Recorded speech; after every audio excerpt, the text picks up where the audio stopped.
Let's. I could tell all of you here, the bathrooms are, do you know where they all are? They're open. We're going to use microphones during the Zoom part so that because the meeting is being recorded as well as Zoom, so it will eventually be on our website. And that's about it for now. Is there anybody else outside?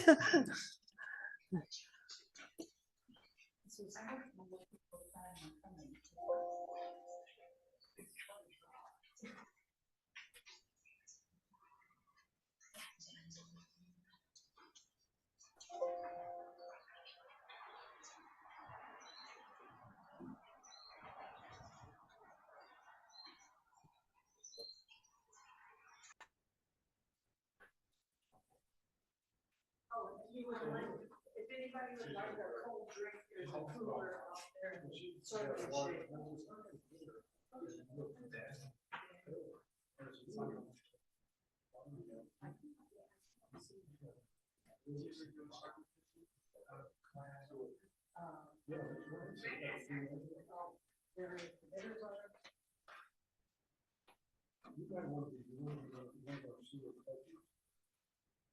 It's just you have to just put $2,000.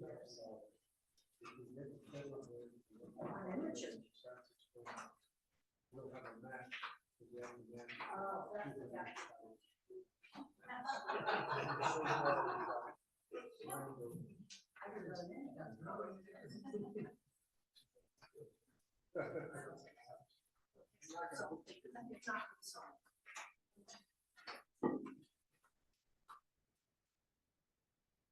Oh, oh, sorry. Okay, fine. You probably heard that Greg is at the Catholic Church. Would someone like to go get him? Yeah. Down the road? Yeah. He said, they've been there 20 minutes. That's the good house. He was wrong church. Wrong church. Because he's in another church.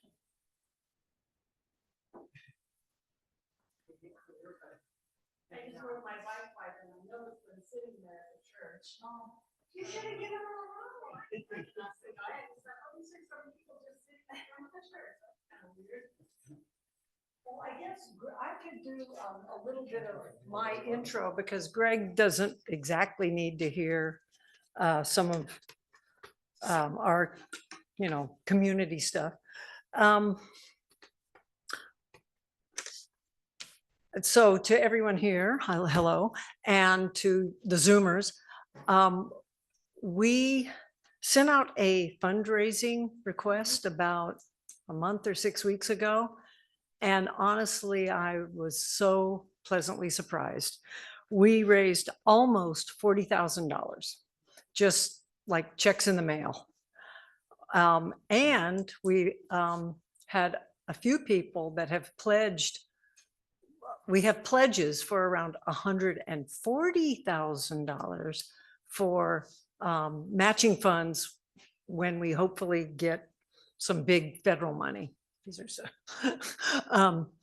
so our fundraising is going well. Obviously, we're going to need more, but very grateful. Thank you, all of, and just everybody that's been interested and paying attention. It's quite heartwarming.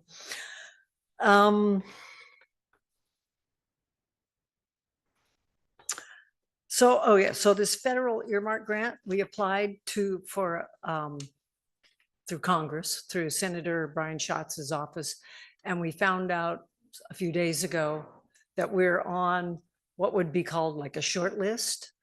So assuming the federal government stays in one piece, and assuming they don't cancel the concept of earmarks, we're on a very good track. I mean, it's not for sure, we're not guaranteed, but we're doing very well. We've crossed over the first few hurdles, and the senator is supporting us at appropriations, and he is a major member of the Senate Appropriations Committee. So that's very helpful.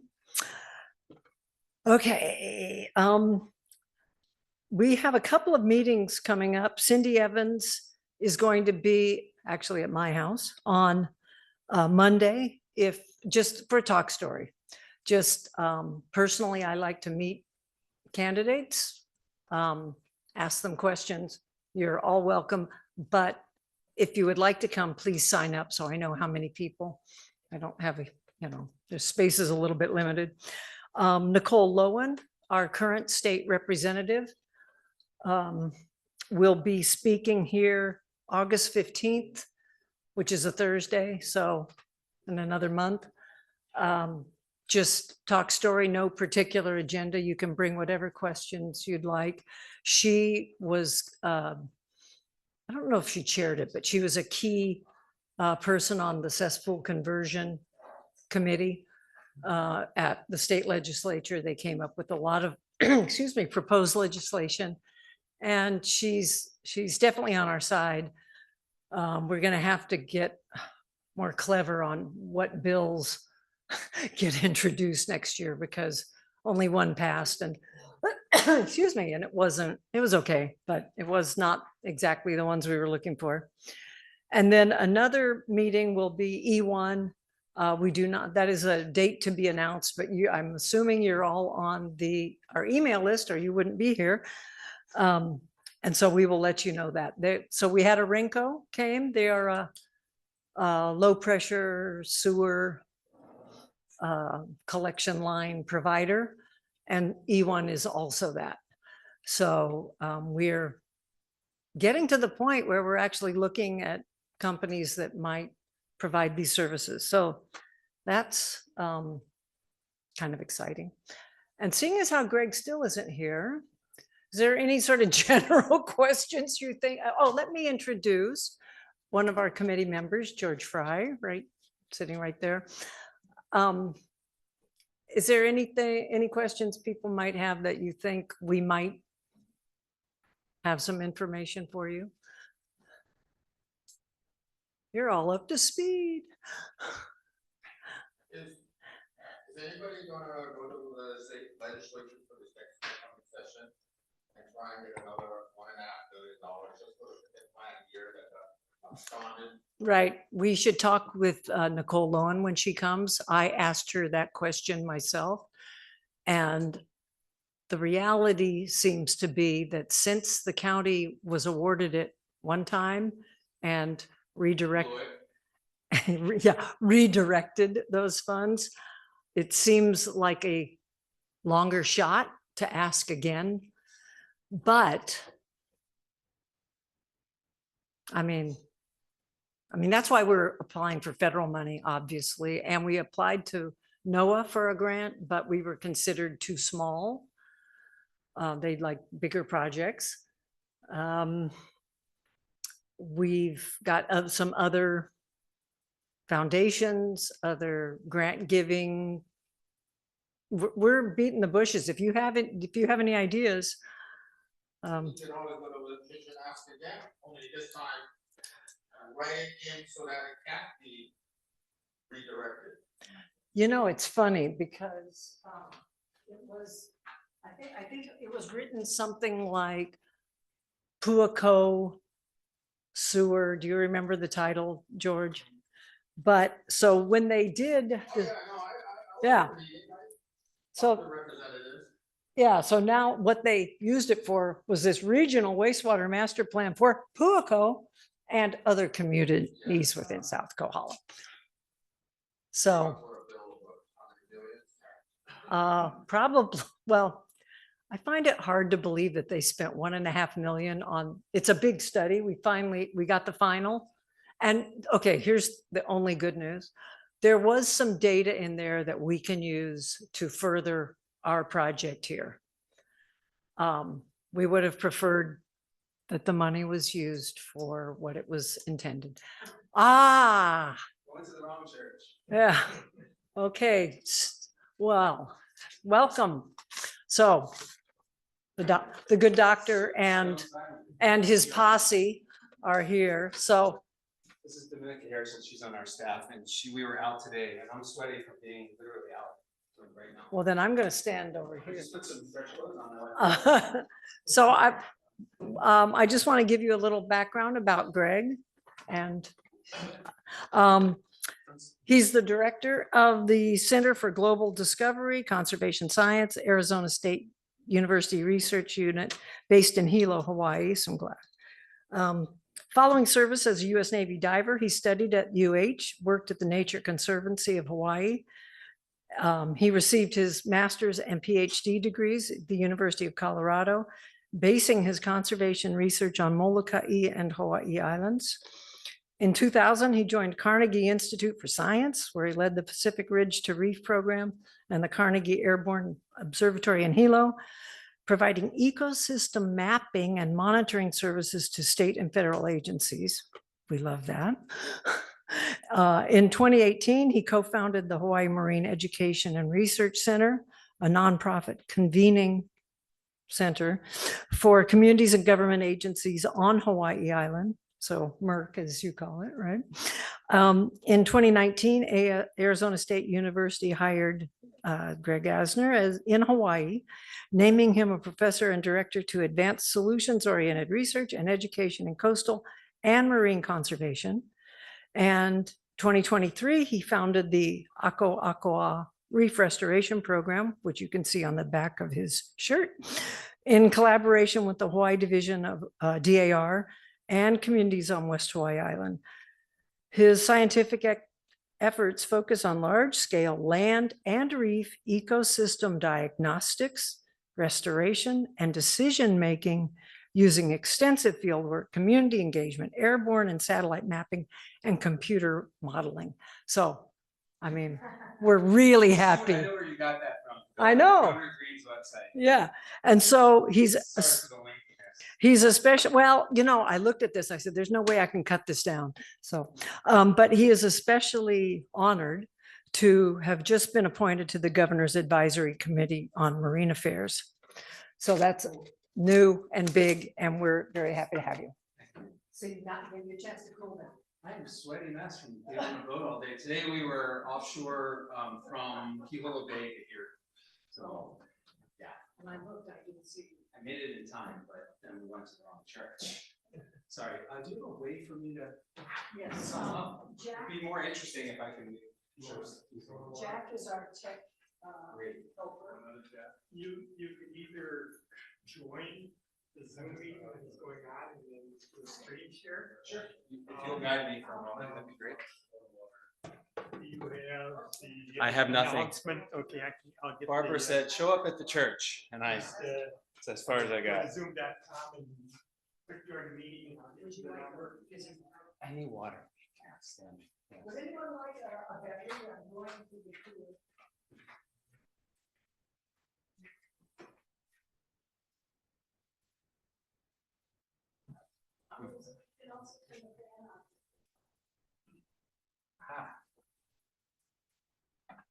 Finding out that they're.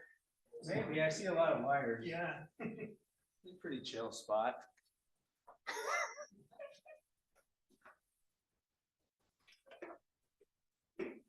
You have a spot that.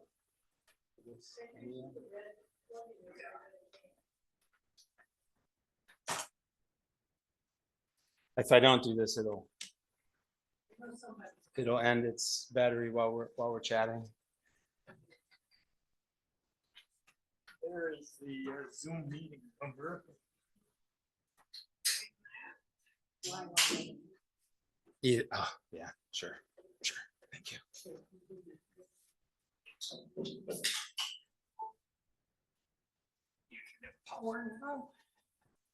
Okay, and then you want me to do this?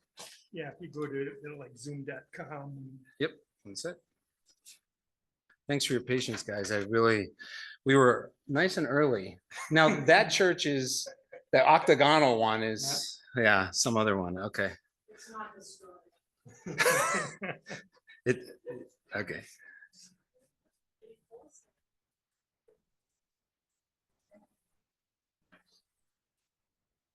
Now, yeah, just help me out here when I. Yeah, it should give you an option.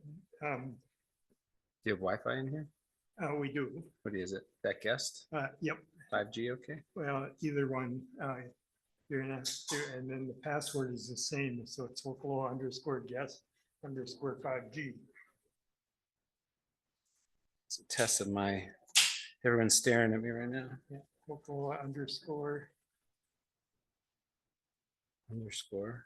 yes underscore 5G. Got it.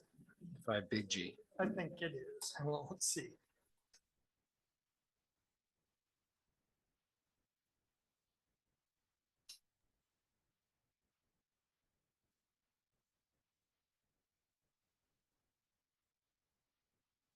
I have a missed a letter.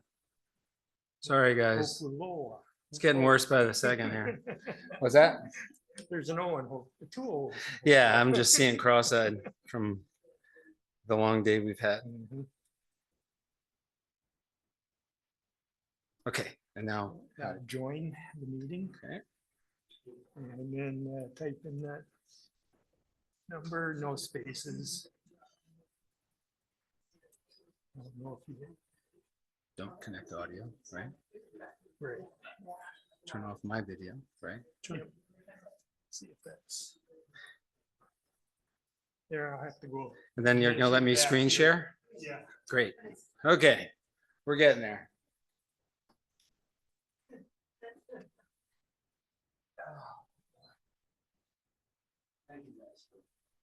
I'm sorry, I must not have been. I didn't know there were two. I've never kind of registered that there's one back here off the road. I know the octagonal one because it's so unusual in shape. Okay, so I'm going to share this. And I'll share this. So I don't know exactly, let's see, is that going to work? Great. I don't know exactly what Barbara said I would speak about, so I thought the most useful would be to give you kind of a summary of where we are today in our understanding of West Hawaii. I'll zoom into Puako where I can. I do not do water quality work here because of Tracy Wigner's team over at UH. She and Steve Colbert have been busy here for years. And so it's the one place I'm not needed for water quality, to my knowledge. So we do a lot of water quality work up and down the coast. We are very focused on our coral reefs and our corals up and down the coast, but I don't do water quality here. If you have questions about Puako's water quality that are really detailed, we're going to need to talk to them together. I'll answer it as I know it as a science community member, but that's going to be the limit there. Well, they've already spoken a month or two ago, so. They are the experts in this location, so that's great. I do want to give you some sort of bird's eye view of what's going on in West Hawaii and what got us to where we are today. As Barbara said, the Akuakoa Reef Restoration Program is a massive program, definitely the largest in the state of Hawaii. The coral nursery that you may have seen coming up and sort of coming to life down at OTEC, also known as Nelha, also known as Host Park, just south of the airport. That's the largest coral nursery in the Pacific. Some of the engineers say it's the largest in the world. I don't care, but it's definitely the largest in the state. And the reason we built it so large is that it serves West Hawaii. West Hawaii is a coastline from Upolu Point in the north to South Point. That distance is 193 kilometers. That distance is longer than the circumference of Maui. So the footprint of my responsibility in this domain is massive. I can be sort of a generalist everywhere and an expert in some places, and that's always a challenge, right? So as I give these updates and these kind of community discussion opportunities, you will notice that if you go down the road here on the Makai side of the road, there's a small sign that says Akuakoa Restoration coming. And you'll see that we have a container, simple container in there for our gear. And we'll park some boats in there. And that's a critical asset for this part of the island. A lot of the inability to work this far north is because you're this far north. So that's going to greatly help us as we unpack this reef restoration program over the next year or two, to have that site there to be able to operate in and out. And you'll see the vessels, they look like government vessels. They don't look like fishing boats. So you'll notice that. Our footprint of our work here is still being sorted out for coral reef restoration, and I'll get to that later. I'll leave it for now. Okay, so let me do this. I want to start, since you're giving me this time tonight, by talking about some things we've learned. And to do that, I'm going to give you the same talk that I gave Hawaii County Council, the same talk that I've given to the state legislature, the same talk that has made it to Governor Green's office, the same talk that's made it to Mitch Roth's office, so that you can be part of the same sort of presentation that I've given to our decision makers to describe what the problem's been at the West Hawaii scale for a minute, the whole West Hawaii scale. Okay. Some of these are general slides for those who don't know what maybe some of you know. So bear with some of the introductory nature of this, okay? But we understand, I think those of us who live in Hawaii or from Hawaii who have spent our lives and decades or more here understand how important this reef system is. And so I'm telling you that I start with that when I talk to our leaders. I also talk to them about the fact that most of our people in Hawaii at the state level, but also on the Big Island, if you look at the population density, most people are living close to the ocean itself. And a lot of our activities and development are along those coastal boundaries. These land-based impacts, and you guys, if you're from Pu'uko, you understand this, but you have to understand that I am saying this to our leaders to make sure that they are brought up to speed and hearing the same consistent story as we go forward, that our coastal water pollution combined with some other factors is what has driven the decline in our reefs. It would be and I'll show you proof of that. It would be a mistake to try to say one thing is wrong. It would be like saying that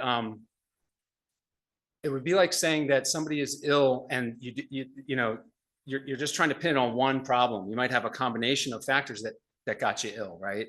And so that's the same way with our ecosystems. To give you a sense for what we know, I'm gonna really refer to this story. And I just flashed this up for the moment. And I flashed this for two reasons. One, I want to pay respect to the leaders of this study. Jameson Gove and Gareth Williams led this study. I'm the old senior author on the back end of the study. I'm the guy who helps communicate the study. I'm the guy that participates in these studies and then supports the rollout of the knowledge with decision makers and so forth. And so I've been blessed and fortunate to be able to have that role in this study. A critical thing about this study is nearly every expert from nonprofit, university, federal, and state are co-authors on this study. The study came out in July of last year, so less than a year ago, or about 1 year ago now, okay? This is a study of 20 years of trying to figure out what is going on in West Hawaii's reefs. And it's only the footprint of West Hawaii, like I said, from Apollo Point to South Point. So I'm going to use that to describe what happened. And I'm going to do this in the shortest amount of time without a lot of graphs and science. The first thing I want to say is that this West Hawaii study was a series of repeated field-based studies. If you are cruising the coast right now, you might see a large white vessel offshore. That is the SETI. That's a NOAA vessel. And on a regular basis, that vessel comes in and it supports a series of measurements all over the state, but I'm only going to talk about West Hawaii. So the data come from that process, the field data. Let me remove that. You're not seeing what I'm saying. Okay, so jumping to some of the results of those repeated measurements over time. These are divers in the water measuring coral on the seafloor and other seafloor factors. What we found is that starting in the study started in 2003, so 20 years ago, there were kind of two phases in the study. There's the study between 2003 to 2014, and then there's going to be a story from 2015 on. Does everyone know why I might break that in half? Our first marine heat wave of real measurable amount in the history of measurements occurred in 2015 in West Hawaii. Okay, so it was like a transitional year for us. Pardon me while I drink this. And that was 4 months. Pardon? 4 months. Long, the heat? Yeah, we started ramping up in late July. By early September, we were cooking. It really didn't dissipate until November, early November. If you're a coral, you weren't getting relief until even later. But I'll get to that. Let me get to that. I want to talk about before the heat wave. And this is important to you guys, I think, who are from this area in particular, And I'll get to Puakoa in another result that my colleague Jamie Gove has given me. He's really our leader in a lot of this. He's from NOAA. He's based on Oahu. Okay, so from 2003 to 2014, tracking the state of our reefs. I'm not telling you which lines here are from what reefs along West Hawaii. We could look into that. You could read it. We could talk about it. But the thing to look at here is that some of the reefs were improving in that period. Those are the blue lines in terms of how much coral there is. And coral is a critical indicator because one, it tells us how healthy our reef is overall. And two, it's a massive, it's a central figure in the ecosystem for all other species that live on the reef, right? So you want the corals there to harbor all the other species. So from 2003 to 2014, some of the reefs are improving, but some are already declining. Some were already declining before 2015. Scientists are tracking this. People like me, people like the authors that you see in that paper are tracking this, watching this over time. Let me keep going. This is a complicated figure, but let's just stare at it and then I'll just give you a sense of it. While these reefs are being measured through time, other measurements are being made on land. And these you can't see in the back. If you're on Zoom, you can see it. This is in the report as well in utter detail. As you go down this coastline from the north to the south, you can see our population density, you can see our urban runoff, you can see our wastewater pollution, nutrient loading, sediment input, rainfall, and wave exposure. We're looking at factors that might be helping us to determine why are some reefs improving and some declining, all before marine heat wave, okay? Really important. So you can see where some of these spikes are. And if you really dive into this figure, you can look at the different color lines and see how the spikes are changing over time. Don't worry about that. But you can get a sense for, oh, Kailua Kona, that's some pretty big urban runoff problems. Central big peaks on that graph. This is latitude or along the coast. But up here we have some too, right here in your backyard. Tracking these, understanding this, modeling it, trying to figure out what's what. We have two issues in the general northern part of the island. We have coastline wastewater pollution. We use terms like OSDS, on-site sewage disposal systems. Those are governmental type terms. And then we have a second one that's unique to the north, which is sediment loading. A significant amount of sediment. And I can tell you little stories about that later, about just how much sediment is in the reef here. There's a lot of soil in the reef here. Talk about that. Now, when we looked at those factors, these factors here, and looked at the trajectory of these reefs over time, whether they were improving or declining, to make a long story short, we found that the reefs that were improving, oh, I forgot to say something important. We were also looking at fish densities along the coastline. Okay. The reefs that were doing well in that pre-heat time are in this box. One, reefs that had great amounts of fish, herbivores, fish that we call scrapers, that's shorthand for mostly, not totally, but largely parrotfish or uhu. Browsers, fish that eat that algae. The corals were doing better where we have high fish densities. Okay, we know why. Science knows why. Where you have good herbivore density, you have those herbivores eating that algae on the seafloor, macroalgae and turf algae, and corals have a much better chance of establishing and growing in those environments. We knew this. Also, these reefs had the cleaner water, better water quality. The reefs that were declining prior to heat are those that are shown here. And these say, you can't see it in the back, it says nutrient loading, urban runoff, and wastewater pollution. So before the heat, we already are knowing that these reefs that are declining are in this box, and we knew why. And these reefs that are holding or improving are the ones that have clean water and a lot of fish. Then 2015 comes. I don't know about you, I was here. I was diving like crazy and measuring, and we were sort of in a triage, like had not experienced this before. We were reading about it from the Great Barrier Reef and reading about it from the Caribbean and sort of thinking it might hit us at some point. Well, I was not really ready, personally, scientifically. This heat wave came in 2015. You can kind of see the footprint of it at one point, engulfing the islands. Red is hot. And this is a complicated graph, but I'll show it in case you're a detail person. These lines show the natural progression of ocean temperature every year from January to December. We're in a cold part of the year in February, March when you go swimming and it feels extra cold. And by September, October, we're naturally in the warmer part of the year. It's that in 2015, the system got turbocharged and this red peak came and we cooked. Who here was in the water, who jumped in the water in 2015? Who jumped out? It was hot, you sweat in there, it's hot water. And so we had this event and that sort of takes our long-term monitoring and gives it a threshold, a change moment. The outcome of the now this is also a little complicated, but I need to show it to you. If you want to understand what we understand as the pros in the science here, professional team, is before the heat wave, right here, is before the heat wave, the reefs were already in a range of conditions based on how much coral. Great coral, bad coral, and everything in between. The system had already been affected by wastewater pollution, sedimentation, and in places also where there was a lack of herbivore fish. That's before the heat wave.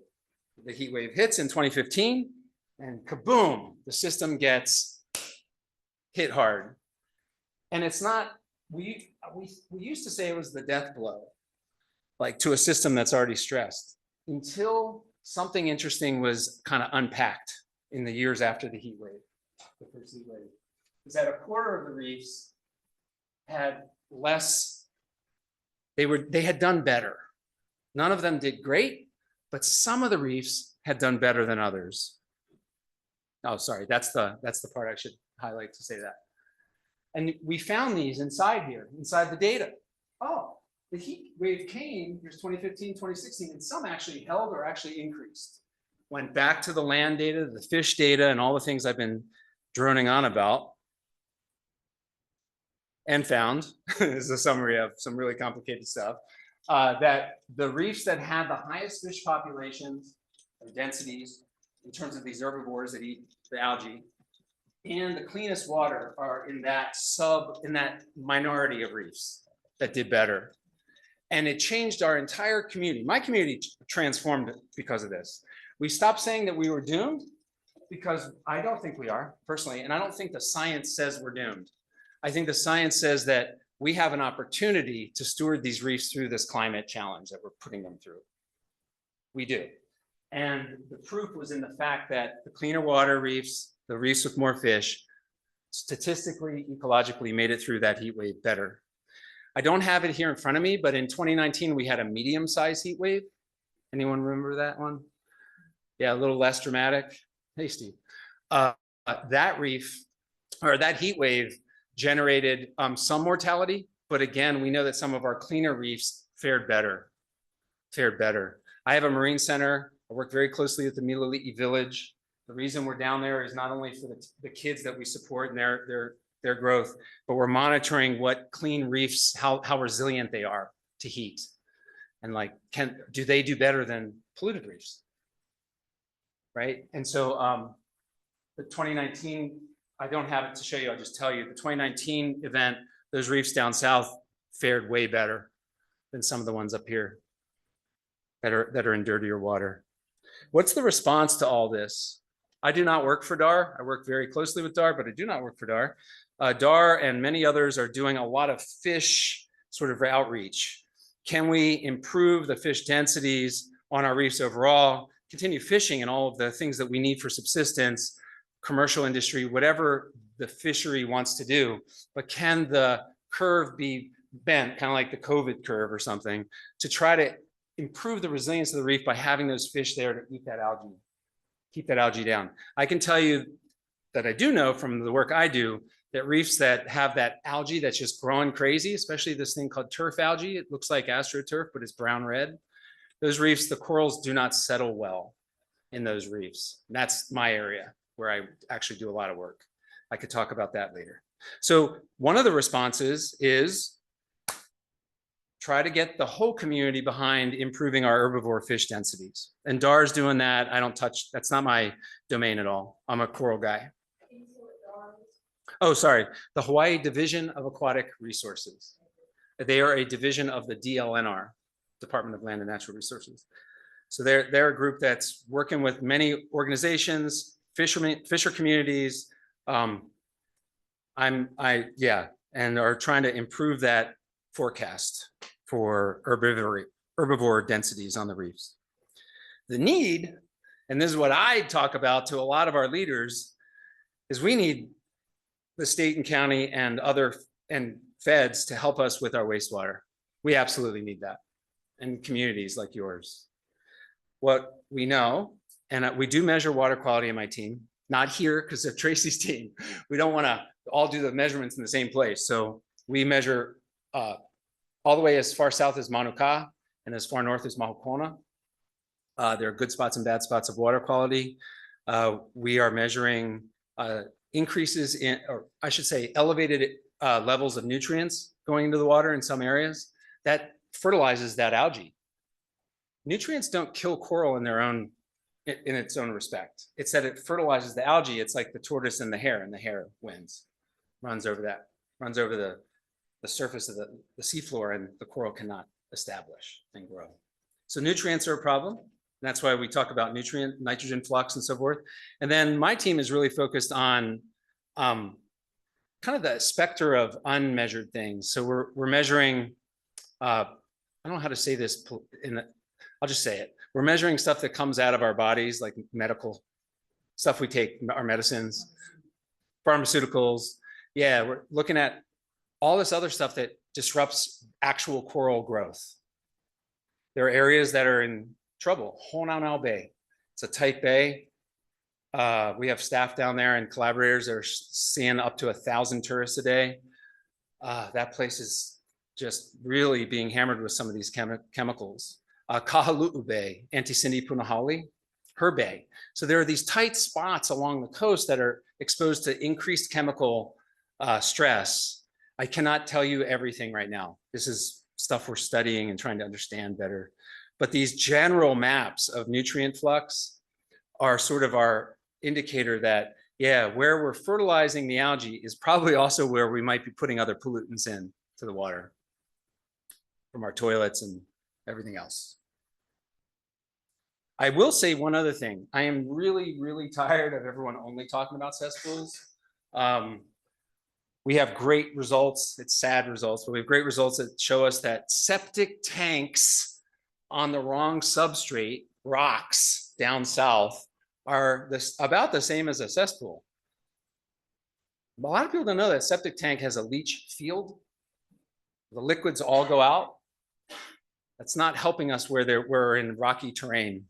I do not know the answer right here because it's Tracy's domain, but her career, really, a lot of her career. But we know down south that septic tanks are not physically appropriate for the cracked rock systems that we have down there on Mauna Loa substrates, especially real close to the ocean. So it's not just it's not just cesspools. It can be septic tanks in the wrong kind of substrate, meaning soil or rocks. Okay, really important to think that way. Puako. This is the one graph that I think is really important for you to see. This comes from my close colleague, a leader of a lot of our work, Jamie Gove. He compiled this. It gives a nice summary of coral cover in the Puako area, and it's a summary, so it's kind of, I don't know, it's not just one spot, it's the average along the waterfront of Puako. You can see that in 1974 or 5, make me about 7 years old or something. This region was being reported back before our time at about 80% coral cover. Let's say that number isn't exact. Let's say it's 70%. I don't care. It was high. It's a high number back then. Then there's this trajectory. And as we get into the 90s and into the 2000s, the measurements get better and better and better. And what's happening is you see the decline. And the critical thing is you see the decline, most of it happened before when? Right. Climate did not kill your reef. Climate is like a blow to a very sick environment. And so we have this decline here. This one is our least understood, but the data that are available for that period suggests that there was an initial period of decline and a second period. What hasn't been assessed yet is, okay, what were some of the, maybe the land use factors associated with kind of a double decline? I don't have that answer. If you ask me, I'll just shrug. I don't know right now. But the critical point here is that the first heat wave is somewhere over here in the beginning, or sorry, in the end of the graph. So that goes with the West Hawaii story that I just told you that was in the big report of 2023. I show you these slides because I think you probably all live and breathe this. It's probably in your DNA as ocean lovers, but I like to tell our decision makers this, that we always say that these land-sea connections are deeply rooted in Hawaiian resource management, the ahupua'a, the Malkamakai, all these wonderful terms that we learned growing up or moving here or whatever your history is. We say those things over and over again, but the government and the governance of the system is really difficult to navigate because county has jurisdiction to the water line, state has jurisdiction as well on Department of Health issues, and then state has jurisdiction out to 3 nautical miles through DAR and DLNR, its parent. And so there's this sort of a lack of the ability that we all co-own. It's not just the government employees. They are just us. They're reflections of us. We have got to figure out how to fix this across the land-sea boundary and to work together and to get the government the space to work on this properly. So I always say we have to aggressively pursue this.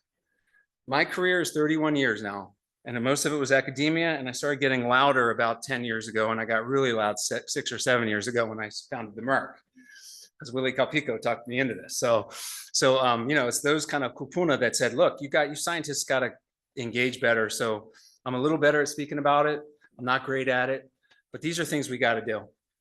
The science knows this. I'm here to communicate as best I can what the community really has figured out. I will say, can I do a little bit more on Akoakoa? How much time do I got? 10 minutes? 5 to 10? And then we'll do some questions? Take your time, we're already tired. Right on. I'm going to switch to a different slide deck, and I might, because I'm not perfectly organized and in the field every day, that's my excuse. Let's see.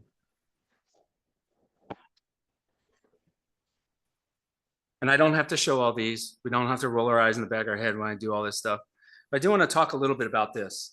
I want to turn this to something positive because we are really trying to address this. Akoakoa is our version of a program that is, yes, it's administered through the university and DLNR. There's a partnership there to create this program, but it is not about a university and DLNR. It even gives me it's not chicken skin. It gives me EBGBs to put ASU's name on this because it's not owned by ASU. It's owned by the community. I was hired here. I don't live in Arizona, but the beautiful thing about ASU is that they are supporting community programs like this, and I get to run the one in Hawaii. This is our shared program. And I get a little bit, I'm lucky to have been trained by some of the kupuna that have trained me over the years. I'm very lucky. One of those learnings, if you're not familiar with this, is that, in their mythology and genealogical view of the world, coral is the origin, the coral polyp, the koa. I see that there's a apostrophe instead of an akina there in the slide. It's an error, PowerPoint error. The kumulipo is a chant. And then that first few paragraphs, You don't have to, it's a dense chant. You should study it, but you can get this part of it in the first page or two. That is their origin. And Akoakoa, the name came to us, by Akumu, a teacher of Milali'i, who's been near and dear to me personally, Lei Kaupu, of the Kaupu family, part of that network of families down there that have taught me a lot. They suggested that we name the program this because the name in Hawaiian language has the dual meaning of people coming together and corals assembling on the seafloor. I just got chicken. That's real chicken skin. I've been saying this for like 3 years now on this thing, and I still get it because it's really neat that we can come together and really look at this together and share this learning from our Hawaiian leaders and also share the challenge that we have. You might say, well, what are the conditions? Summarize again the conditions for a healthy coral reef. One is that we know the temperature range. 29 is getting up there. If you see 29 this September, you know Greg's worried. We will not have that this September, we don't think. This September, 2024. But in any given September, October, when we get to 29 Celsius, and I'm sorry, I do Celsius for water temp. Somebody can do that conversion for me. I'm stressing out. We need clean water. We need to balance the relationship between algae and fish. Fishermen know this. People who work these reefs know this. It's really sort of reminding ourselves that it isn't just one thing or the other. There's a balance. When these get disrupted, any of these three, things can start to go bad. When the three come together, I just showed you 20 years of data. In a nutshell, things really can go south on us or go bad for us. Poor conditions, these are talks I give. Hot water, here in West Hawaii, we have this periodic hot water. We'll talk about pollution more. I'm sure you're gonna ask me stuff. Too many fish removed from the reef. It's not everywhere. There's some places where there's hot spots of heavy fish removal, but it's not everywhere. That's the good news. Destruction, I gotta tell you that I'm coming out with a report on anchor damage. Been working on this forever. Dominica can attest to that, swimming around with fishermen. And we are really shooting ourselves in the feet with anchor damage. Crazy.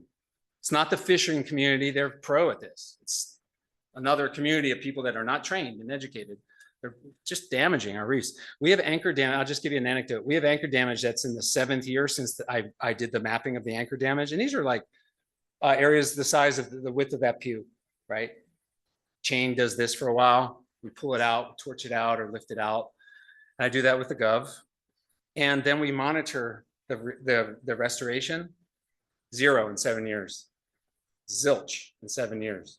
I don't know if it takes 20 years or 30 or 50. Science doesn't know here in West Hawaii, but 7 isn't enough. That is a big deal here. And that one is just so avoidable. I'll skip some of this. In West Hawaii, I already talked about that, and I won't do that. The Akoakoa program, based on those stresses, is to confront those stresses together. And so we came up with a mission statement. We came up with a footprint. We have infrastructure in South Kona, in Milali'i. That's this stuff down here. Vessels, heavy research program on the more pristine reefs so that we know what the reference is. What can we have up here? It's not exactly the same ecologically. The fishermen know that. But it's the best analog we have because it's still in the west side of Hawaii. And then we have this northern work that we're starting here. I'm happy to talk more about it up here with you guys. You guys have the need for heavy duty restoration. That means coral being produced in our facility at Nelha, or some people call it OTEC still. It's a big partnership, it's a big partnership, it's a big partnership. And then I will make a few highlights of the program without diving in too deep. It is some of the most advanced science that exists right now. We have the best team. I'm just the mouth of the team. My science is just one contribution. We have some really high-end scientists that have moved here. I will say we have relocated some of the top minds from Florida in the last 8-10 months. Why? Because they are dealing with it as if it's 20 years out for us. And when they got here, they said, oh, you guys got 20 years of runway before you have Florida. So that's good. Let's get ahead of it a little. Our cultural leadership is front and center. Our education program is heavy duty, and our government engagement, I've been describing all along, is really focused on them. I'm going to skip some of this. I do want to highlight something that I don't know that I can do it easily, and then I'll stop talking and take questions. I do want to highlight two things. We have a cultural advisory group. They are significantly involved in this program. They are dotting the coastline. They help us think about the way we do our work and why science is even in service here, because a lot of this is culturally based. It gives us that foundation. And so I wanted to highlight, and I'm always thanking them, from as far south as Milali'i to as far north as Mahakona. And they're not just names on the slide. They're extremely involved. I feel like they're my board, and they're who I really report to day to day. I wanted to highlight that fact. The other fact I want to highlight is going to take me a minute to show you. I don't want to. One of the things that bugs me as a scientist, and I get to say this because I've had tenure for 30 years, or 27 years, so I can say what I got to say without worrying about my future. One thing that sort of bugs me is the inability. I don't know if it's unwillingness, but the inability for science to share its data. And some of it, it's not hidden data. It's just kind of, you're not rewarded for doing so. You're rewarded for the discovery and for the report, but you're not necessarily rewarded for making the data super available. So we're turning that on its head through Akuakoa. Show you. This will be my last slide, or last demo.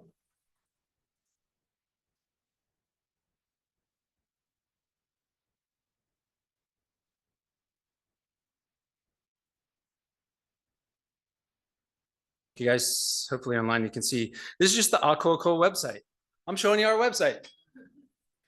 Go there and go to resources and go to geospatial platform, and everything we measure is there. Water quality, corals, everything we're measuring ends up in this online database. You can be the kind of user like me. I'm like a field guy. I'm not like that digital anymore. So I just use this. Or if you're that kind of person that needs it, you can download it and then make it into your own maps. But this stuff is right here in front of you now. I don't own it. I mean, I'm making all of it, but I don't own it. You want to see where historical bad water quality is? There it is. Let's go up your way. Some of the worst stuff is right there. It's north of you, just on the northern edge for sediment turbidity. We're right here. All the way to Honakoa Gulch. Severe there, severe. And we have pulled sediment cores out of the sand patches there. And some of those, take the first meter, a third of it is dirt from Malka blowing in. It's not just coming down the gulches, although that is a big one. It's just constantly blowing in. Do you guys remember the Parker Ranch fire a few years ago? I flew it with our plane. We have a laser system. The soil went down 3 inches in some areas. Where did it all go? 3 inches of soil over 40,000 acres is a lot of soil. I don't know where it all went, but we saw it going as citizens, blowing, right? So these are real issues. Some of them are going to be addressable. Some are going to be not easily addressable. Akuakoa is doing this, but we're also growing corals in the nursery that we think can be more resilient in these kinds of conditions. And I'll end my talk with that. The way we're doing that is we're going to different reefs. We're getting the parent corals of some of the parent corals from those reefs. If they're there today after a 2015 heat wave, a 2019 heat wave, sedimentation, if they're in this sediment zone, then they are really robust coral. I wouldn't use the term super coral. I don't believe that exists, but they've been culled already out of the system, all the weaklings. They're there. So our model, our business model, our restoration model is to bring those parents into the nursery and produce thousands and thousands of babies from them, and then to return those baby corals back to where the parents are from, so that we don't mix up the system in any way. That's why people say, why do you have such a massive coral nursery? There's 72 raceways. That's a fancy term for big, big tanks, 300-gallon tanks. Each one of those raceways represents a different ahupua down the coastline. So we're not, we have part of it up and running. If you guys came to the open house a few Saturdays ago, you were able to see coral. But by this time next year, the whole place should be booming with these corals. All that said, we cannot make a coral that will withstand everything. So while we're doing that, we're asking the government and the communities to help clean up your coastlines. Do what you can. Do everything you can. And there's a lot of recipe for that. What you put down your toilets and the products you use definitely matters. When you can convert from cesspool to something else definitely matters. If you're in rock substrate down by me, septic tanks do not do their duty. Pardon the pun. But, up here, I don't know. Tracy would have to describe whether the substrate is sufficient for septic tanks to work. It doesn't work. Doesn't work. That's already been proven Right, by, right. um, I have that opinion, but I'm not one to give opinion. I just want to give facts. Right on. So we cannot make corals that can withstand us. We can't make that, but we can edge it that way. Make the corals that are already guiding us out there. They're making it. Pelicani Bay, who goes there? Off Maumai, right? Those huge, they used to be called Evermanni. We changed the name. It's now Lutea. We changed the scientific name. It's not Evermanni anymore, just to mess you all up. So it's Prydes lutea. And those huge corals out there are surviving against all odds. Now, some of them break and swell and stuff, and those are the ones that naturally break. We're going to take to the nursery. Don't worry, we're not going to lift these mamas out of the ocean. None of that's happening. It's when nature gives us what are called corals of opportunity, fragments. We take them because once they're fragged, they'll roll around in the sand anyway and die. So we'll take them to the nursery and make lots of babies out of them. Bring the babies back to where they the parents came from. That's my story, and I'm sticking to it. Okay, that's planning.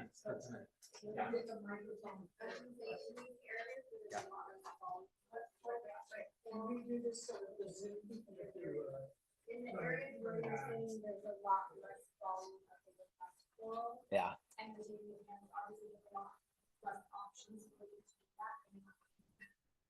Yeah, so I hear you, but start over for. So in the areas where you're saying there's a lot less volume of the robust coral, obviously you have a lot less opportunities to find good parents. Does that just mean that the restoration process takes longer in those areas? Do you have any way to Science doesn't equalize know. that?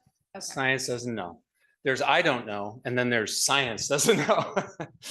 I don't know, and science doesn't know the answer to that because we haven't gotten that far as a community. We're going to learn this, but we're not going to learn it alone. You guys, the communities that I engage are really part of this story. As we learn, we're going to share with you every which way we can, culturally, educationally, and scientifically, and figure out how we can just hedge our bets for a better future for our corals. While the fish people are working on the fish problems, we're working on these coral problems. The wastewater problem is a coral problem, very much so. And I encourage you to engage this problem as best you can. I'm working with the county. Have you heard of Oscar, the new office? Bethany? I'm just having a 50-something-year-old minute. What's her last? Morrison. Yes, thank you. Hot and tired today. She is leading that office right now. She is a total pro, and she's the right pick. I hope she stays in that job, and that they build that office out, because that's the kind of office that can help you guys find the path to get the support and get the legal process to get you guys converted and to move you wherever you're from. I guess mostly Pulco here, to get you guys moved in the direction that I hear you want to move. I'm going to be in the ocean trying to hedge our bets with the coral the whole time, but I can't make it all happen. Yeah. I have a question. Yes.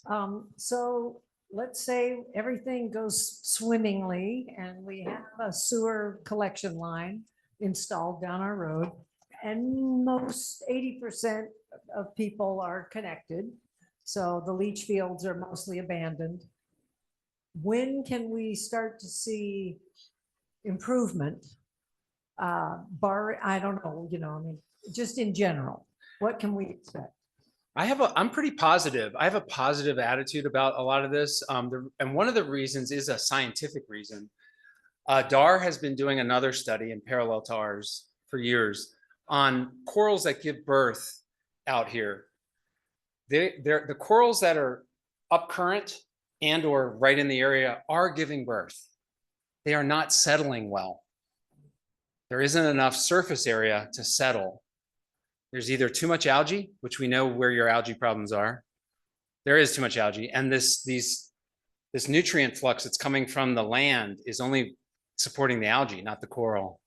So let's say you clean up, like you said, and now the nutrient flux goes down. We do have restorative ways of reducing that algal cover, the macroalgae or the turf algae cover. A bunch of methods for that. I could bore you to death on that.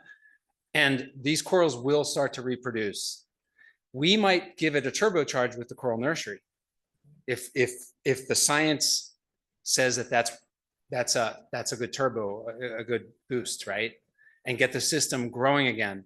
We are so good at this that we can tell you where the reef is growing and where it's aggrading and where it's subsiding.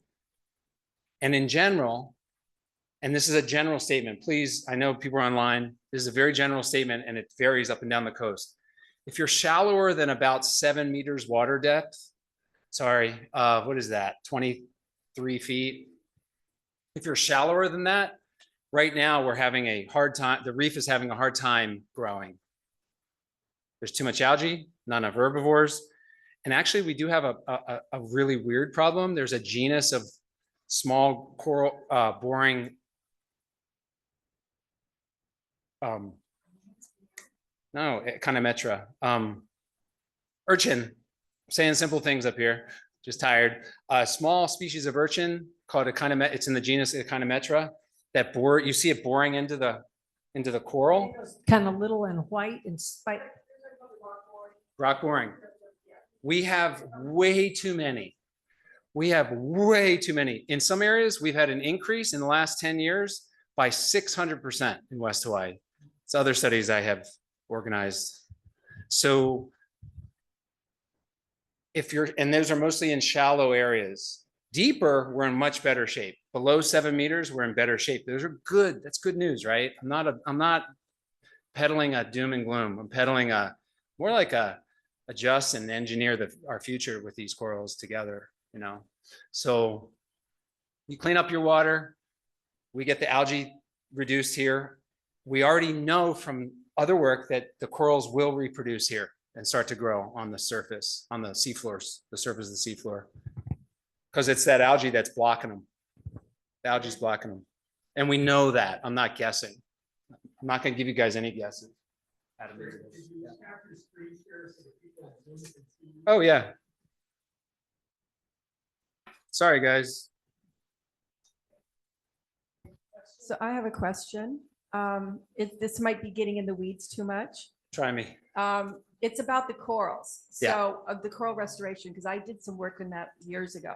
And one thing I've observed with all the diving I've done are that some coral species were very successful at some places and others not. That's For right. instance, Evermanni, which now you call Lutea. Yeah.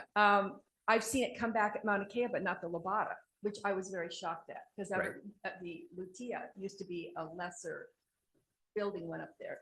So when you talk about restoration, I know you said you're looking at the more successful corals. Are you actually using the corals from within that area? Or are you going to bring the more successful ones in from other areas? No. to try to plant? No, sorry if I'm being unclear. Yeah. We have 72 of these monster tanks down at OTEC. Think of each one as roughly representing an ahupua'a. So that raceway, I'm from Papa, Ahupua'a Papa in South Kona. Corals from Papa would go to a raceway named designated for that area. The corals that go there are going to be the ones that are making it through today, but that might need a turbocharge, especially as we hit some heat waves. And the climate scientists are getting better and better at telling all of us, I'm a receiver of this information. I'm not a climate scientist, that we could be in a system where we're having heat waves here every couple of years. So we can roll over and say we can't do anything about that, or we can clean up our water, improve our herbivore fish densities, hedge our bets for the better, and use the science and technology and cultural leadership to turbocharge some of these reefs, or all of them. That's my game plan. I'm going to give you 10 years of this, and I'm going to see how we do. And then my career will be over. So that's the game plan right now. And as we learn, and everything I'm saying today, we'll continue to adapt and learn and take it. And maybe we'll learn that there are corals from this ahupua'a that, if the science and culture tell us it's okay, that could be moved over to this ahupua'a. But science doesn't know those answers right now. No way. Any scientist that tells you that is guessing. I'm not ready for that one. So, yeah. Can I make an announcement? If anyone's on Zoom, unmute yourself and you can ask your questions. Okay. Steve has hard questions. No, there's an easy way. Okay. You know, when you dive full coat reef. Yeah. I agree with you. You know, inside of 7 meters, it's dead, there's no fish. But once you go down the walls or down into deeper areas, the corals are doing really great. Right. And there's lots of fish. Right. So, what, you know, the question comes in is, you know, which came first, the chicken or the egg? You know, you're asking for more herbivores, but the herbivores aren't going into the areas because the water sucks. I couldn't agree with you more. There's So, a you know, there's a I mean, there's a you know, the idea chicken that and you're egg. gonna get more herbivores without getting rid of the algae, you know, that's gonna graze the algae. I just don't see that connection. Because when you go out here, you get down about 35, 40 feet, all the way down to even 60 feet. I mean, the reefs look good Agreed. and there's plenty of fish. You would know that better than me, the fish part. Yep. Yeah. You know, Yeah. so, you Yeah. know, I just don't see how, you know, you're gonna expect to get more herbivores without solving the algae problem, and the algae problem is directly related to runoff. I am so in agreement with that. So if I had to pick, I just think all of these things are good things to work on. I really do, because the scientific data shows that the confluence of these problems can crash a reef. So let's work on them all. But you're right. If we only focus on fish and heat and not wastewater, we're not going to win. Yeah. Yeah, there's no doubt, including sediment, not just effluent. Effluent means coming out of our toilets. Sediment means dirt, right? Both are serious issues. So we have to, yeah, they're hard problems. And then, Yeah. one other question, and I'm glad you brought it up. Yeah. In your talk. Yeah. Was, you know, when COVID came and there was no tourists, and we saw the unloading of people on our reefs, you know, I mean, that's a huge impact. You know, whether it's Got it again. chemicals or just Yeah. people in the water. Right. But we've seen it from Kauai, we've seen it at Molokini of Maui, and we've seen it here. You know, Yeah. and I think we need to start addressing that too. Agreed. Yes. So one of our pilot sites for seeing if we can address that issue is at Honanao. Honanao it's like the Kahalu'u problem.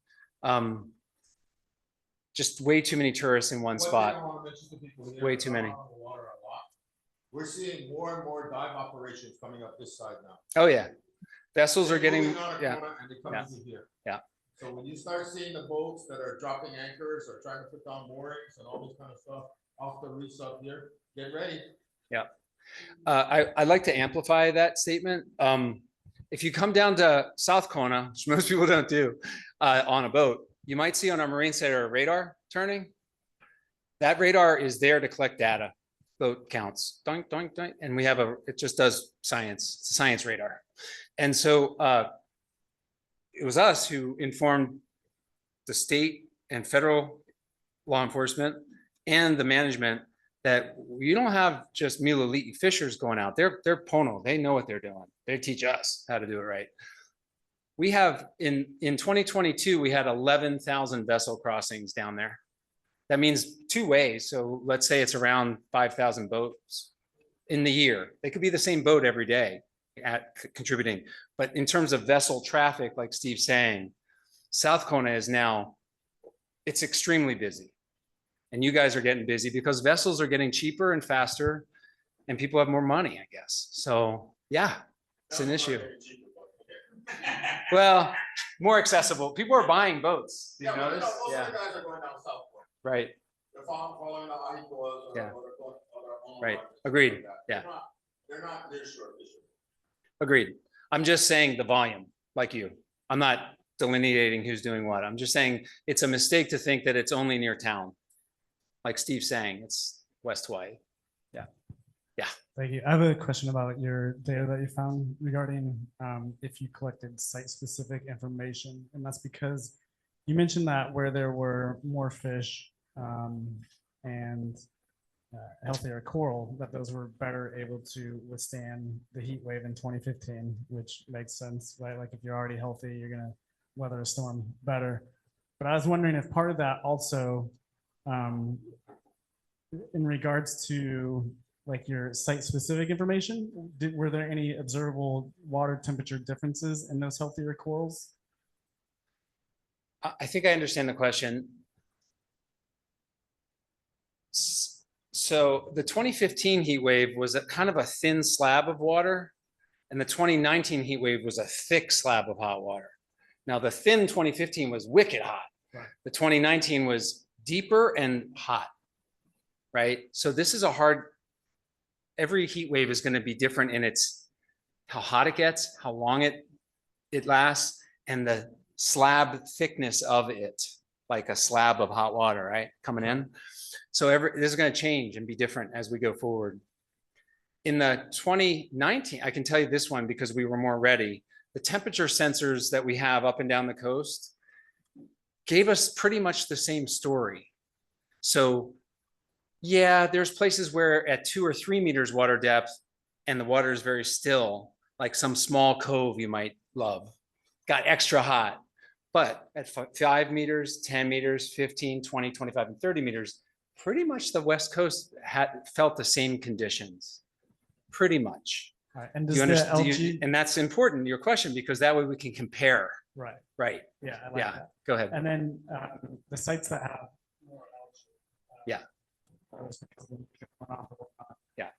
Those sites tend to broaden or at least trap heat more than the healthy coral sites. Does the algae cause kind of like insulation that traps the heat? No, I would say no to that, but I want to be better than that and say science doesn't know really. But I don't sense that in any of our past measurements. Yeah, I don't sense like a secondary effect. Yeah. Yeah. Well, talking about the difference of water temperature gradation in 2015, because I was with a crew that we were monitoring a lot of that during water and fish and everything. Anyway, I was in the water watching that. And one of the things in our data, we had 70%, in some places, 70% of the coral up here bleached, while down south, what you're talking, Millie, it was like 35%. Right. And some of that I was wondering is also the topography, because here we have a shelf that goes out. Oh, yeah. While down there, you've got that 2,000 feet, it just drops right off. And so there might have been more mixing. Do you think that could have had something to do to help those corals down there? I agree. And that's why this gentleman's question about our benthic temperature sensors, these are temperature sensors that are on the seafloor. We control for that. Yeah, down south we have upwelling, and that's where you see those those surface slicks forming. A lot of that's upwelling. You have them up here, but you have a lot of them down there. All that is true. That's why what we call benthic temperature is super important.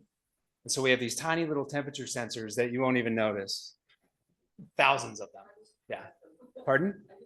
Yeah, exactly. And they're a real pain to maintain, but they're down there only for this purpose so that we can answer these questions like, was it hotter up here than down there? Is that why? Not really. More even. Yeah, and we were not ready. We did not have, at least the group I hang with, we were not ready to know. Yeah, by 2019, we were very ready. Thank you for coming. So, Thanks, Bob. yeah. So are we on the right track that we're trying to, do this major infrastructure project of a sewer? I will be the proudest citizen when you guys achieve this. Okay. Now, I talk to you here and there. I know I'm at sea a lot working, so I'm hard, but I do to find sometimes, but I do keep track of you guys. And I guess I have a question for you. How close do you think you are to a system-wide transition? Are you 5, 10, or 20 years out? Hate to say it, but I'm gonna say maybe 5 to 10. I just talked to someone before we came here, this federal earmark grant, we're due to, they can't guarantee it. We're on a very good track. Great. So we think if the world stays somewhat stable with our upcoming election, that we're in a very good position for that. That would get us up to shovel it. Imagine if you guys made the conversion by year 5 from right today, and Akoakoa's coral restoration systems are at full strength by that 5-year mark. Because I cannot build this overnight either. This is a hard thing I'm doing. Imagine what we can do to move your reef in a positive direction with coral habitat. Your waters are cleaner. Maybe the fish will come just if you just do those two better, that the fish habitat will improve enough that you get more shallow water herbivores, right? All these feedbacks will occur. I'm pretty comfortable saying things like that because we know the ecology of the system pretty well. Yeah. Oh, I just wanted. There's an I just L. wanted to Oh, ask, there's it's say either one Lay or thing. Lila online with a Oh, question. there is. Just go right. Yeah. Yeah. Where I live about halfway through down Coco Road, Okay. and I followed the reef around my house for like 30 years, over 30 years. Great. And so I marked both those heat waves, but now I've seen some, and all the coral diets, coral bleaching and so on. I saw the regrowth. It was really good regrowth for a while, and even the 2019 didn't have a serious effect. So most recently, I believe it was the heavy rain contributed to that outfall, and then we have an illegally permitted house. Sounds like The a beach next to that sticky subject, whatever it is. one Yeah. for decades. Okay. My family had it. But Got it. anyway, you can see the detrimental effects. I hadn't been in the water for a while due to reasons. But I went in the last couple of days. It was algae. There was huge overgrowth of algae that I had not seen in 30 years. There were very few fish there. There used to be a lot of turtles there, the release program in Mahalati, but something drastically changes. So the sign 6 months. in my world, the sign of a reef that is not, I'll put it in quotes, healthy, is one that kind of goes through these mood swings up and down. Yeah. When we have down south a cyanobacteria, not ceratosis, fragilis, huh? Fragilis. Huh? No, I'm just C. fragilis. Fragilis is the species. I'm just spacing the genus. Anyway, we are having these crazy blooms down there. To our knowledge, they didn't occur as wildly as they do now. And we're having a big one right now. I've never seen it. Yeah, I know. The system will get out of whack, scientists like me will say disequilibrium. It'll start to swing, and it's hard to get it to settle down. I don't It's think kind of like actually- owning an aquarium. The same thing can happen. Ours didn't get out, it would be out of Yeah. the water too. Yeah. That makes, I think that damages the fish population, even if there was nothing else. going on. It just would be, we know scientifically it would be wrong. It would be incorrect to just name one problem. It really is kind of these combination problems that causes this stuff. Yeah. And that's what our community, my scientific community, finally deeply understands because of the kind of studies that I Jamie appreciate Gove led. this. You have to really get the word out. I'll look at the Yeah, website. yeah. Yeah, there's a lot to talk about on that, but don't get stuck on one thing. It's kind of this confluence of things. Yeah, See it all there. right. One way. Right. See over there, it's got everything. So Steve's comment is front and center. Yep. You cannot just fix one thing. You got to look at them all. I think somebody had a question online, but I'm not sure. I don't know if that's If Lay or you're on- Lila. I see L. Hey Greg, it's Lila. Hey, Lila, Aloha everybody from you're Minnesota. echoing in the church here. It's amazing, actually. I was curious about, corals of opportunity there at Puako. Is that even a possibility right now, being that the decline there is so drastic? And I got a few questions. One of them being the coral opportunity available there in Puako. And if Ako'ako'a has allotted a raceway for Puako Ahupua'a, because the hui there is moving forward with, doing what they got to do with sewage and runoff. Are you in tangent with them to help support that side of their marine area? Is that even an opportunity? Have you started for them? I think I understand the question. I hear you, Lila. I'm trying to think how you're thinking for a minute. So in any given community, our role is to help the discussion on what factors need to be remedied. That's what we did here for a while. And then our other role in Ako'ako'a is to be ready and available to help improve the conditions for coral, help to propagate the coral for your area when it's time. We wouldn't want to do that today here. I think the answer to Lila's question, we were out and we know that there are corals of opportunity in the Puako area. You have natural wave action, stuff breaks off. You don't have a ton of coral. You're down to about 7% overall. It's just not a lot. But if they break off and they're rolling around in the sand, they will die. Science knows that. So we can take those, but that's going to be a small number of corals for this area. Do we want to do that? Do we want to spend all that money now? Boats and people and all that activity? Or do we want to work with you on land, help support you, Barbara, like you've been emailing me and stuff on for your government interactions, help guide the government, help support the government interaction and just be ready for the time. Like I said, say it's 5 years from now, then your corals of opportunity might really help turbocharge this area after you have addressed some of the fundamental problems that caused the decline in the first place. I hope that answers Lila's question. I was going to say, did that answer your question, Lila? Yeah, but I'm wondering, like, because the decline is drastic, is 5 years too long? Like, is it too long to be waiting to get a hold of those coral of opportunities now? One of the rather than harder, later. now I understand the practical part of this is, and I think it's more to what Lila might be asking me, is some of the reefs are ready to work on today. Others, it would be foolish for us to spend hard found grant money on reefs that are not ready, to be blunt. Well, how long does it take to propagate enough coral for restoration? I mean, that's one thing too. We already are propagating coral that came off of mooring lines and tires within days. Okay, so then there's that. Sorry, Yeah. I just want to interject only because the goal too of Ako'ako'a is to put back where you got it from, right? But if you're not Yes. taking any now, there's nothing to put back. Right. And I'm just saying, like, if you wait down the line, there probably, the possibilities of having any coral of opportunity might be zero. So maybe the nursery in Ako'ako'a becomes like a Noah's Ark for you guys.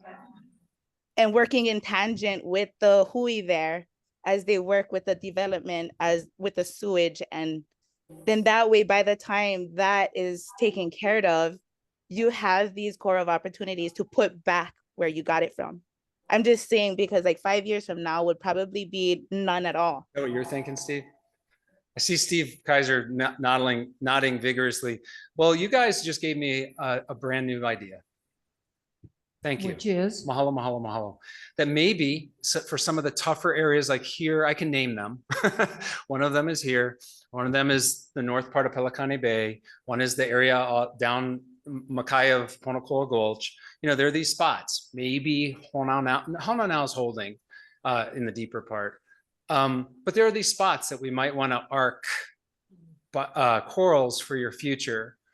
And I just haven't put my brain in that space. So I mahalo you very much for that. That's a great idea. It would be up to the community, the practitioners of this area. And if they're corals of opportunity, they're already generally in the DAR approval realm.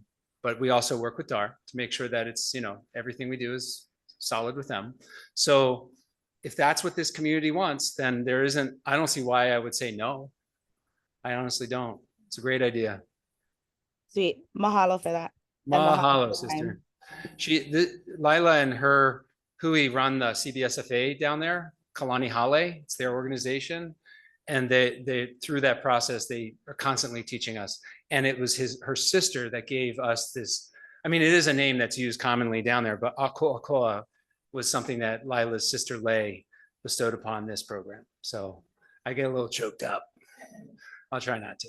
So thank you, Lila. Go ahead. Yeah. I don't see any action down there. Can you tell me what's going on at Akoakoa right here down the street? Oh yeah, we're waiting for stuff to arrive. Supplies, materials, orders. There's nothing there. It's a spot. We put a little sign that said, "Hey, we're coming." We thought we were getting started, and then shipping and government contracts and stuff. We're waiting. We're waiting. Yes. Yes. Oh, the corals will not be stationed there. All the corals that we would collect, these corals of opportunity, will all go to our central facility at Nelha. Down, you know where that is? Okay.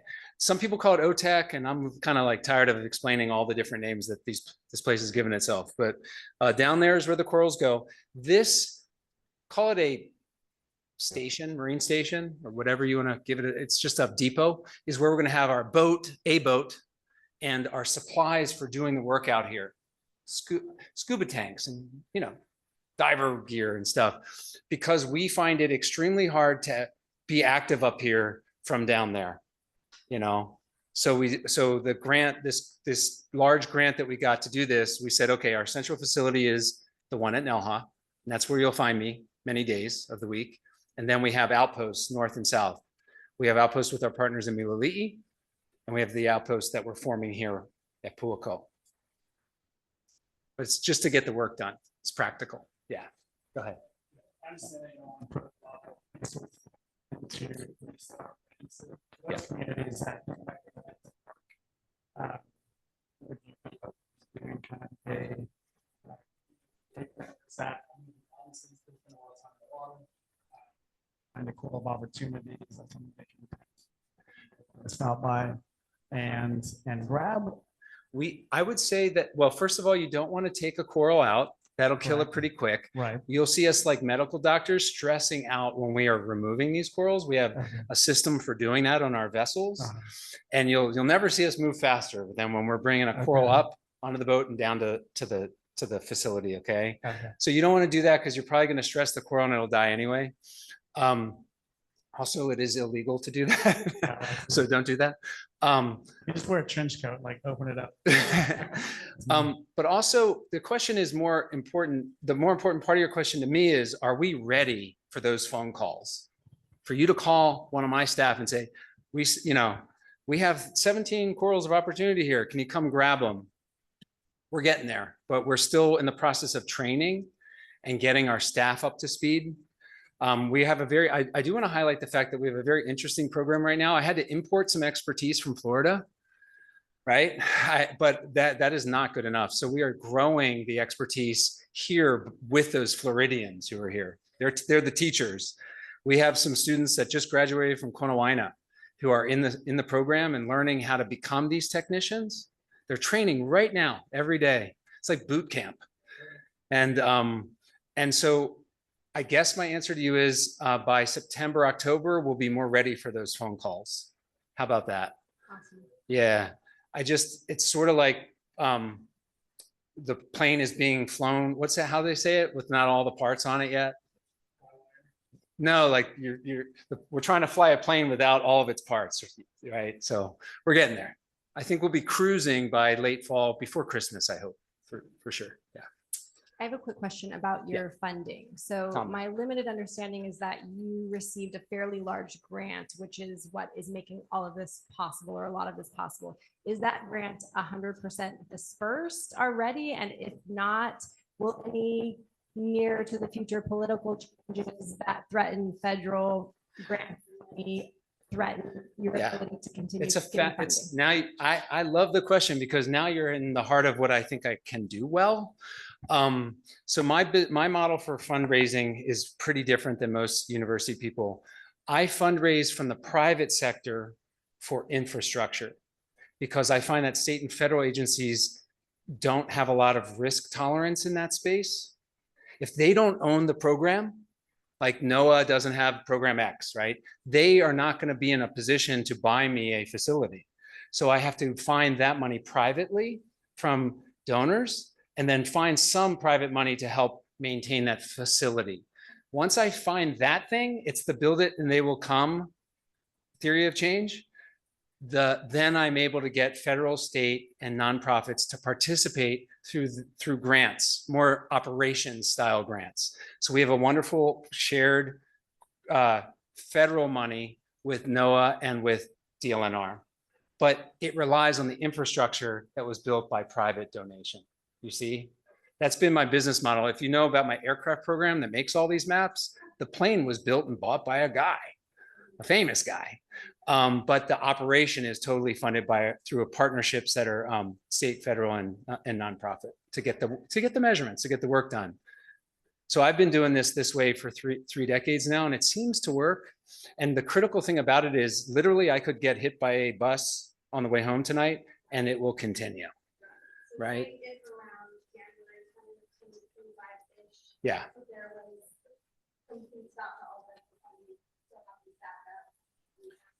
The infrastructure will be built and maintained. And I think I have about a 10-year horizon for that. So I can't predict 20 years. I'm not that good, but 10 years for it to be here, to be with you guys, that you can rely on this thing that's along the west coast of Hawaii Island.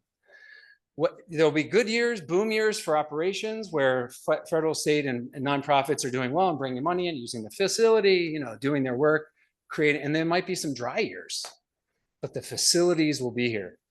And that means structures, vessels, and the facility staff. Yeah.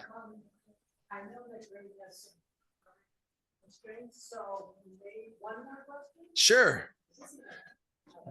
I have to be in Lapahoihoi tomorrow. Via Just so Mililiki. everybody knows. Yeah. Dr. Asner is the grant master. I'm the who? Grant master. I just have that method that I described, and it seems to do okay. And So, we thank you for that. right on. This might be a little bit off the subject, but earlier this year, for about 3 or 4 months, we saw some really, really heavy currents up this side. I I heard. mean, Yeah. it was phenomenal. I mean, you're talking 4 knots plus. Dang. I mean, it was just ripping up on this side. And my question is, in the old days, we're talking about a lot of recruitment stuff with ocean gyres and how they affect recruitment and this kind of stuff. And I'm wondering if you guys monitor maybe with NOAA and some of their current stuff Yes. that has changed over the years too, that could also, either help or exacerbate, a bad situation or make it a better situation. I just, you're in the science world. Yeah. I get the question totally. The answer is that the network of science community members do a reasonable job at understanding average current conditions, seasonal and interannual, right? How it changes year to year and ups and downs. We're not good at like episodic stuff. We're just not there. We have these, for example, we have these buoys, nearshore current buoys. You'll see them. They look like little R2D2s. They're all orange on top. Please don't pick them up. Let them flow by. We can see where they're going on a computer and we pick them up. That gives us some sense of these nearshore currents. NOAA does its work in this space with models and a lot of staff. In general, currents are good for us. The lack of current is a stagnated condition is not good, especially during warm water events. We want that flow. And that does get those, we do know that corals move. That's how they move. In South Kona, we had a great, she's still with us, but she got a faculty job at Berkeley, but she did a series of studies that showed that corals born on the north end of Milili's CBSFA in the Papa Bay area, that's the north end, of many of those corals that are born there flow along the coastline and they settle down south in Manuka, in Okoye, these other embayments to the south. So they're not like swimming hard, they're going with the currents and then they settle. And I could bore you with how that works, but that's how it works. That's how it goes.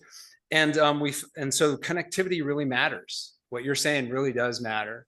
And we at Okoa are working to understand, okay, can we use the currents to our advantage?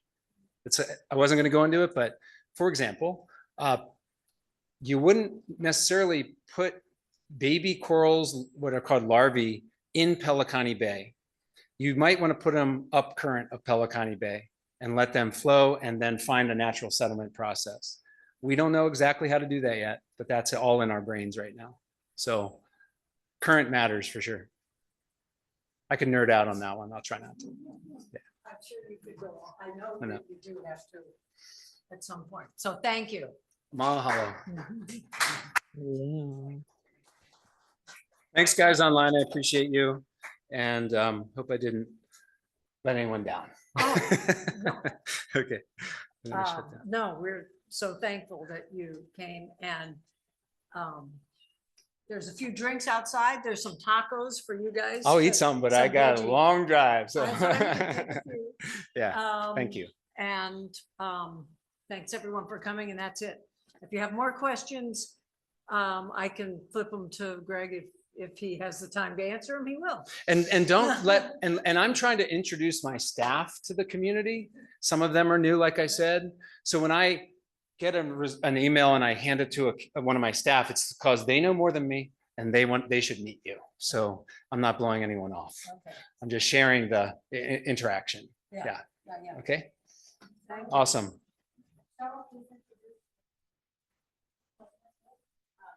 My name is Samantha. I was PhD student.